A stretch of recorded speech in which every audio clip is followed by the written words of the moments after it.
All right, conspiracy theorists, this one's for you.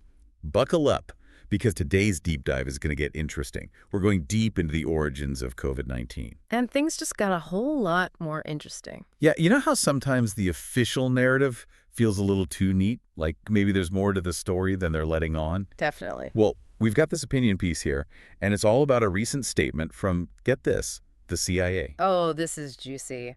The CIA just admitted that a lab leak is a possible origin for the pandemic. A lab leak. Can you believe it? For years, they called it a conspiracy theory. Right. Anyone who even mentioned the lab leak theory was basically labeled a kook. Now, suddenly, the CIA is saying, oh, yeah, maybe it did come from a lab, whoops. But here's the thing.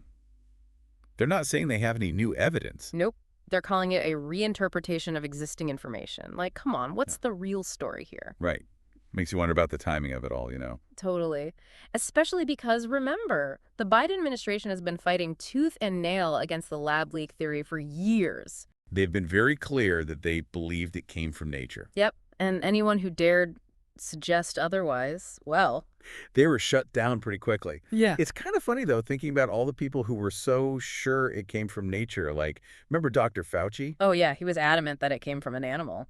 And anyone suggesting a lab leak was, I don't know, a threat to national security or something. It's pretty wild to see how this is all flipped. It's crazy, right? Right. I mean, what was once a fringe theory is now being considered by, like, the CIA. It really makes you think about how easily the narrative can shift, doesn't it? For sure.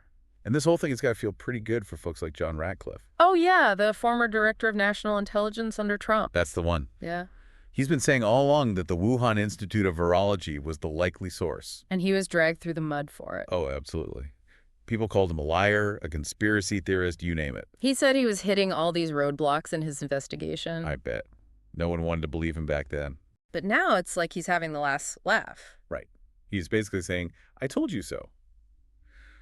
But is this newfound openness from the CIA, like, are they really trying to find the truth? Or is this just some kind of political game? Yeah, good question. It's tough to say.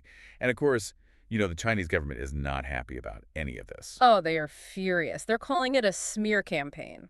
Which, just makes the whole situation even more complicated. It really does. It's like, who are you supposed to believe? Right. So we're left with conflicting information, political agendas, and a whole bunch of questions with no clear answers. It's a real mess. Totally.